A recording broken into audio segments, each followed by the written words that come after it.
Selamat datang di channel Marimo-kun. Di sini kita akan menyelami petualangan epik dan tak terlupakan dari dunia One Piece, tempat Monkey D. Luffy dan kru topi jerami berlayar menantang arus untuk mencari One Piece dan mewujudkan impian menjadi Raja Bajak Laut. Setiap pulau yang mereka kunjungi membawa kisah yang penuh dengan pertarungan, misteri, dan rahasia besar tentang dunia yang penuh keajaiban ini. Dalam setiap video, Marimo-kun akan mengupas karakter-karakter ikonik, kekuatan buah iblis yang unik, dan strategi pertempuran dari setiap arc yang penuh ketegangan.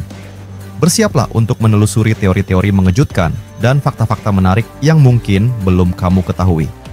Jadi, pastikan kamu sudah siap untuk menjelajahi dunia penuh warna dan petualangan yang luar biasa ini bersama kami. Jangan lupa subscribe dan aktifkan loncengnya, agar kamu tidak ketinggalan setiap update terbaru tentang dunia One Piece. Baiklah, mari kita mulai.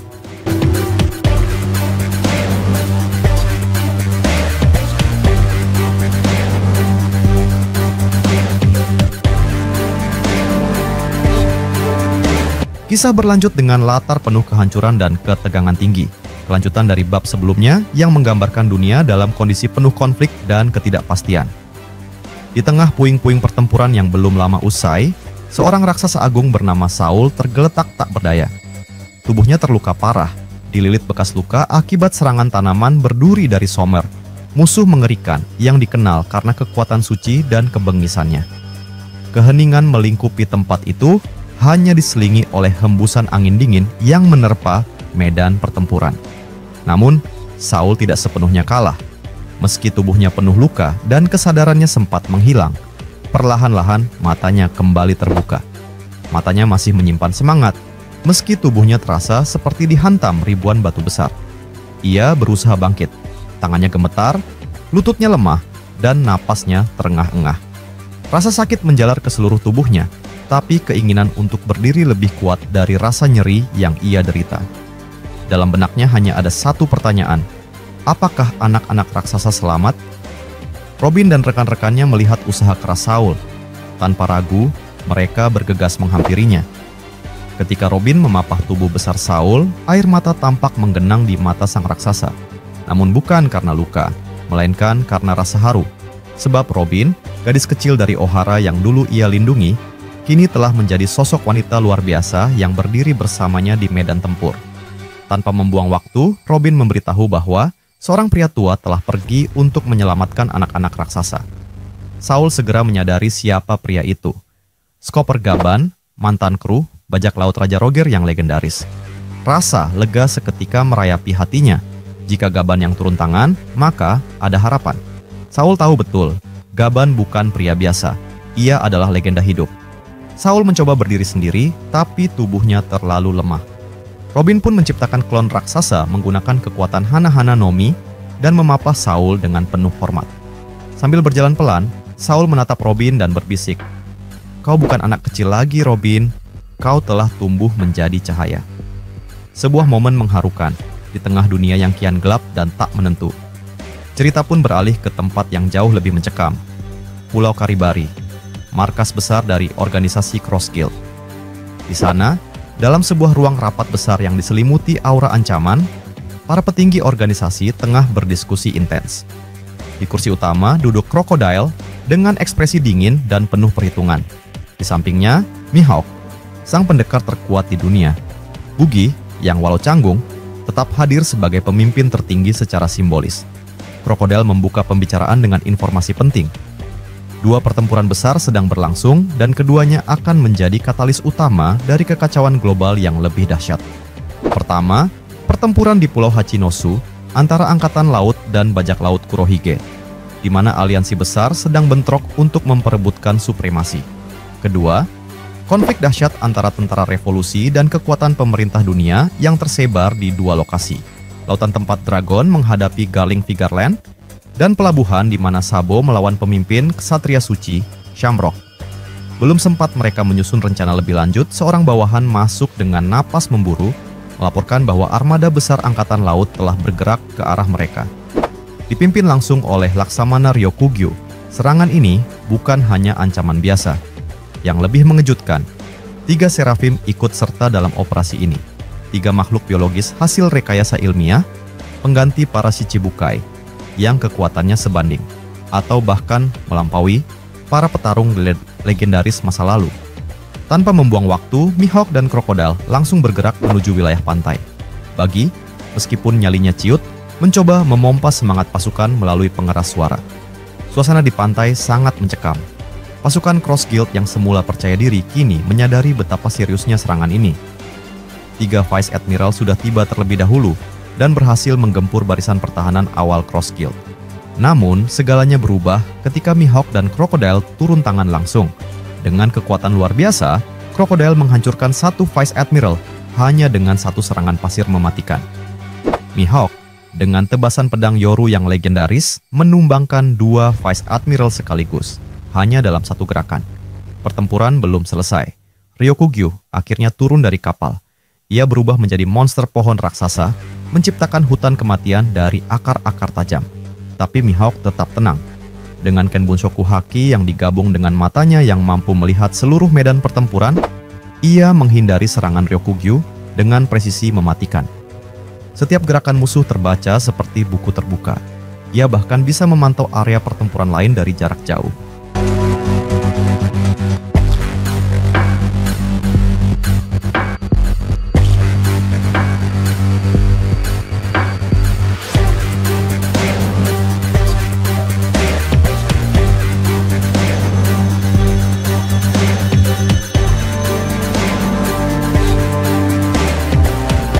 Sementara itu, di tempat lain, api besar mulai membara. Sabo menghadapi Shamrock dalam duel 1 lawan 1 yang menegangkan. Sabo, yang telah menguasai bentuk awakening dari Mera-Mera no Mi, menciptakan api biru raksasa yang menenggelamkan segalanya. Namun Shamrock, dengan pedang iblisnya yang mengandung makhluk Cerberus, tetap berdiri dan tidak gentar. Meskipun makhluk Cerberus dikalahkan, pedang itu masih menyimpan kekuatan mengerikan. Pertempuran berlanjut dengan adu haki kelas atas dan teknik tingkat tinggi.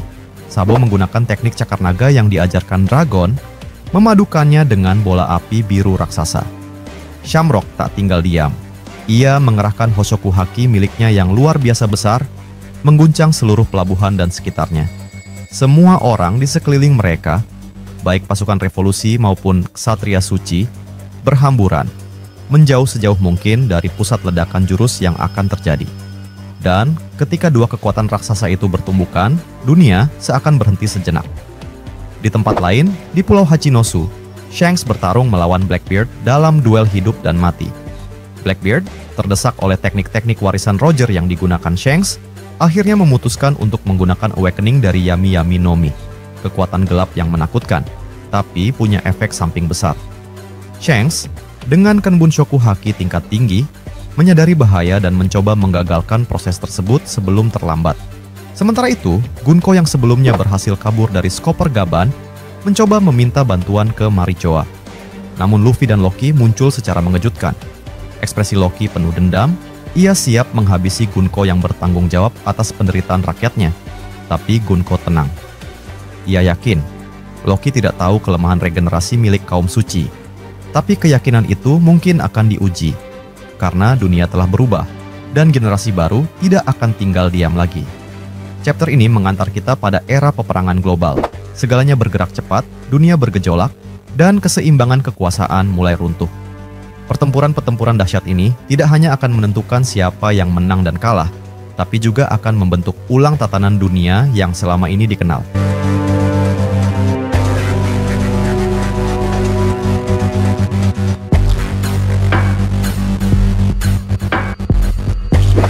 Cross Guild dan peran strategis Mihawk dalam menantang pemerintah dunia.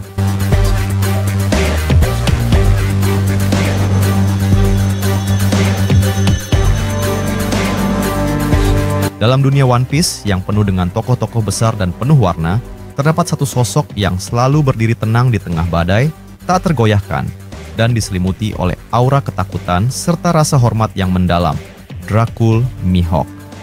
Ia bukan sekadar pendekar pedang terkuat di dunia. Ia adalah simbol suprimasi teknik, kekuatan, serta ketenangan mematikan yang belum pernah disamai siapapun. Namun, kekuatan Mihawk hanyalah permukaan dari sebuah misteri yang jauh lebih dalam. Dari masa lalunya yang tidak diketahui, keterkaitannya dengan pihak-pihak besar dunia, hingga posisinya dalam Cross Guild, semuanya mengundang satu pertanyaan besar. Siapa sebenarnya Mihawk dan seberapa besar pengaruhnya dalam dinamika kekuatan dunia One Piece? Gelar sebagai pendekar pedang terkuat di dunia tidak diraih Mihawk dengan keberuntungan, melainkan dengan darah, pertarungan, dan dominasi yang tak terbantahkan. Ia menguasai Yoru, salah satu dari 12 pedang tingkat tertinggi, Saijo o Wazamono, yang berwarna hitam permanen. Sebuah ciri langka dari pedang yang telah mencapai puncak kekuatan spiritual dan teknik penggunanya. Dalam peristiwa-peristiwa terdokumentasi, Mihawk telah menunjukkan kapabilitas yang luar biasa. Ia memotong kapal perang milik Don Krieg hanya dengan satu tebasan. Ia menghadapi dan mempermalukan Zoro, salah satu pendekar muda paling menjanjikan, dengan sebilah belati kecil. Ia tidak hanya kuat, tetapi menunjukkan kontrol absolut dalam setiap serangannya, menandakan bahwa bahkan kekuatan destruktif pun tunduk di bawah kendalinya. Namun, yang paling mencengangkan adalah kenyataan bahwa belum pernah ada pihak yang memaksanya bertarung dengan sungguh-sungguh. Ini menimbulkan dugaan kuat bahwa kekuatan sejati Mihawk masih tersembunyi, menunggu untuk dikeluarkan saat lawan yang sepadan akhirnya muncul. Pasca dibubarkannya sistem Shichibukai oleh pemerintah dunia, Mihawk menjadi buronan. Namun, responsnya bukanlah melarikan diri. Sebaliknya, ia justru membentuk aliansi bersama Crocodile dan Buggy dalam organisasi Cross Guild, sebuah entitas yang luar biasa berani karena secara terbuka menaruh bounty atas kepala para perwira angkatan laut. Apa alasan Mihawk bergabung? Banyak yang menganggap ini adalah bentuk pertahanan diri. Namun, dalam perspektif yang lebih dalam, keterlibatan Mihawk tampak sebagai langkah strategis untuk menjaga kebebasannya, sekaligus menyeimbangkan kekuatan dunia. Dengan kemampuan bertarung luar biasa dan reputasi yang tak tertandingi, Mihawk tidak sekadar anggota Cross Guild. Ia adalah kekuatan utama, pilar yang menopang ancaman nyata organisasi tersebut terhadap tatanan yang selama ini dibentuk oleh pemerintah dunia.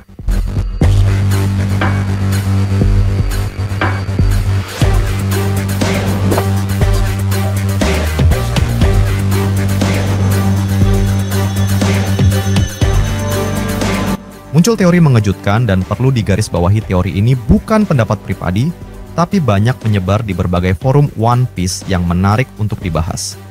Bahwa Mihawk kemungkinan memiliki hubungan darah dengan Tenryubito, bahkan mungkin Imu, penguasa sejati dunia One Piece. Dugaan ini bukan tanpa dasar. Nama Draculae berasal dari akar kata Latin Dracul yang berarti naga. Sebutan naga langit merupakan julukan bagi para Tenryubito. Selain itu, mata Mihawk yang berwarna emas dan melingkar sangat mirip dengan mata misterius milik Imu. Karakteristik lain seperti gaya bicara yang superior, sikap menganggap lawan sebagai hewan kecil, serta tidak adanya informasi asal-usul Mihawk dalam Fever Card, semua ini memperkuat teori bahwa Mihawk memiliki hubungan erat dengan kelompok elit dunia. Salah satu kemungkinan menarik adalah bahwa Mihawk merupakan anak dari Imu, atau bahkan eksperimen dari para dewa langit untuk menciptakan pendekar terkuat.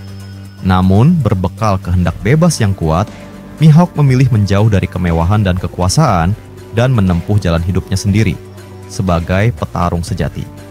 Bagaimana menurut kalian teori ini? Relevan atau tidak dengan alur cerita? Tulis pendapat kalian di kolom komentar. Lanjut ke pembahasan. Nama Shimotsuki Ryuma dikenal sebagai Dewa Pedang dari Wano, pendekar legendaris yang dikisahkan mampu membunuh naga. Banyak yang membandingkan Ryuma dengan Mihawk dan bertanya-tanya, siapa yang akan menang jika keduanya bertarung? Perlu dicatat bahwa Ryuma telah tiada dan hanya hidup kembali sebagai zombie dengan bayangan Brook. Dalam kondisi ini saja, ia mampus memberi perlawanan sengit pada Zoro. Namun, Mihawk tidak pernah mati. Ia terus mengasah kekuatan dan pengetahuannya. Jika pertempuran ini terjadi saat keduanya dalam puncak kekuatan, maka duel tersebut akan menjadi tabrakan dua filosofi pedang yang berbeda. Namun, berdasarkan pencapaian, teknik, dan posisi Mihawk saat ini, ia kemungkinan besar berada satu level di atas Ryuma. Bukan karena kekuatan fisik semata, tetapi karena kecakapan dan ketenangan absolut yang jarang ditemukan, bahkan di antara para pendekar legendaris. Zoro adalah satu-satunya karakter yang benar-benar berada dalam jalur untuk menggantikan Mihawk sebagai pendekar pedang terkuat. Dan menariknya, Mihawk sendiri mengakui potensi tersebut. Selama 2 tahun, Mihawk melatih Zoro di kastilnya. membentuk dasar-dasar teknik dan filosofi yang kini menjadi kekuatan utama Zoro. Namun, untuk menandingi dan melampaui Mihawk, Zoro bukan hanya harus kuat, ia harus memahami makna sejati dari penguasa pedang. Itu berarti bukan hanya teknik, tapi juga prinsip, keberanian, dan jiwa yang tidak tergoyahkan. Mihawk masih menunggu duel itu, dan dunia One Piece pun menahan napas menunggu bentrokan yang akan mengguncang sejarah.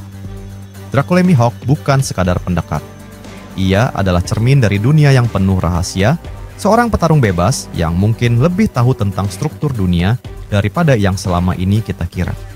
Kekuatan absolut, misteri asal-usul, keterlibatan dalam organisasi radikal, serta hubungannya dengan karakter-karakter penting di dunia One Piece menjadikan Mihawk lebih dari sekadar karakter pendukung. Ia adalah pilar naratif yang bisa mengubah arah cerita kapanpun Oda menginginkannya. Akankah Mihawk akhirnya menunjukkan kekuatan sejatinya? Akankah rahasia asal-usulnya terbongkar? Ataukah ia akan terus berdiri sebagai sosok bayangan yang menjaga keseimbangan dunia? Waktu yang akan menjawab. Tapi satu hal pasti, ia bukan hanya pendekar terkuat. Ia adalah legenda hidup, misteri berjalan, dan mata elang yang mengawasi dunia dari ketinggian yang belum terjamah.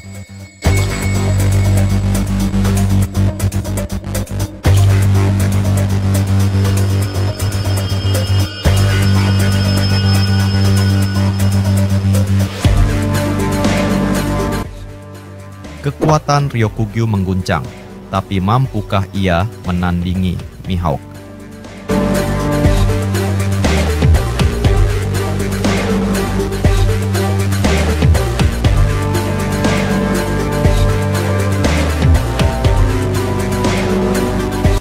Dalam dunia One Piece yang kini bergolak hebat, kemunculan karakter baru bukan hanya sekadar memperluas semesta cerita, tetapi juga menghadirkan ketegangan, ancaman, dan pertarungan yang bisa mengguncang fondasi tatanan dunia. Salah satu sosok yang mencuri perhatian dalam perkembangan terakhir adalah Admiral Ryokugyu, atau yang dikenal dengan nama asli Aramaki. Dengan postur tinggi menjulang, tubuh berotot, Ryokugyu adalah sosok yang tidak bisa diremehkan. Namun, pertanyaan besarnya adalah, apakah ia cukup kuat untuk berdiri sejajar atau bahkan melampaui para legenda lain seperti Dracula Mihawk?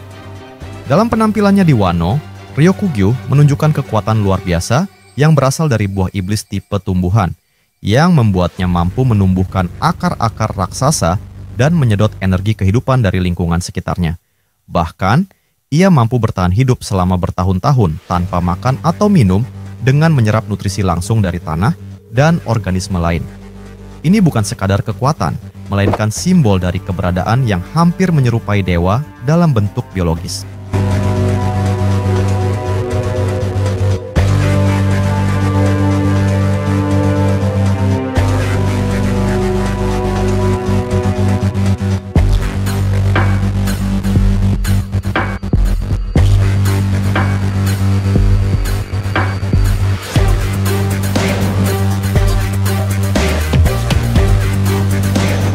Ia juga sempat menunjukkan kekejamannya ketika mencoba menangkap sisa-sisa aliansi bajak laut Kaido, dengan mudah menaklukkan para tahanan perang tanpa ampun.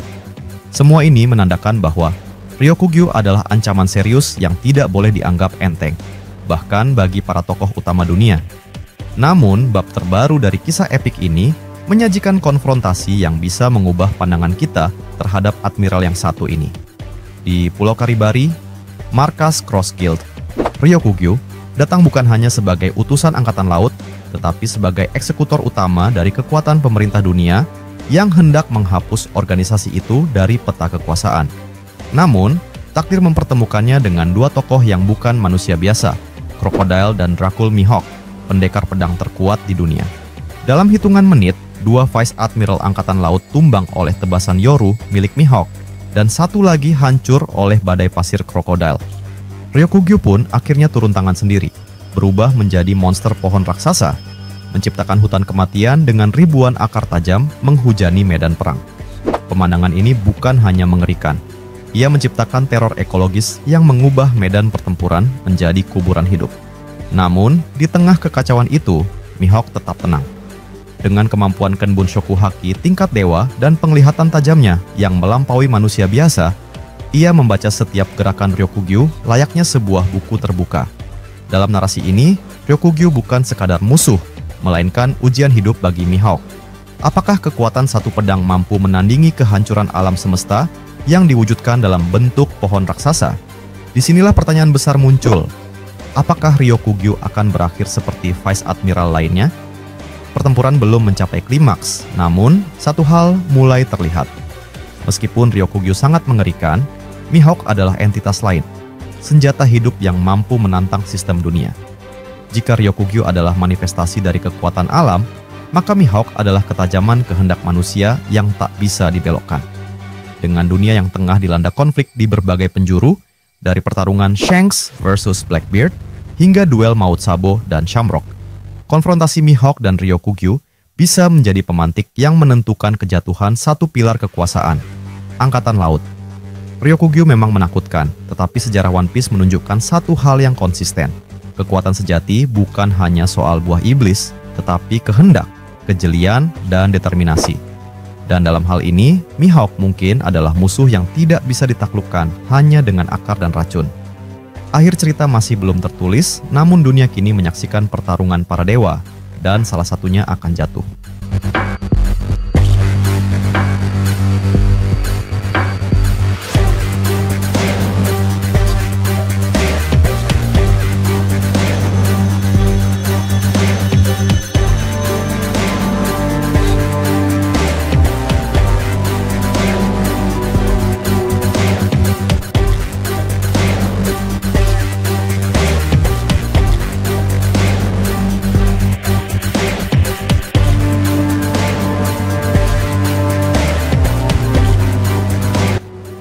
Terima kasih sudah nonton sampai akhir. Jangan lupa kasih like kalau kalian suka konten ini, share ke teman-teman kalian yang juga suka One Piece, dan tentunya subscribe biar kalian nggak ketinggalan video terbaru dari Marimo Kun. Kalau ada teori, fakta, atau topik lain seputar One Piece yang kalian pengen kita bahas, langsung tulis aja di kolom komentar. Sampai jumpa di pembahasan berikutnya, dan teruslah berlayar bersama kru Mugiwara. Salam nakama.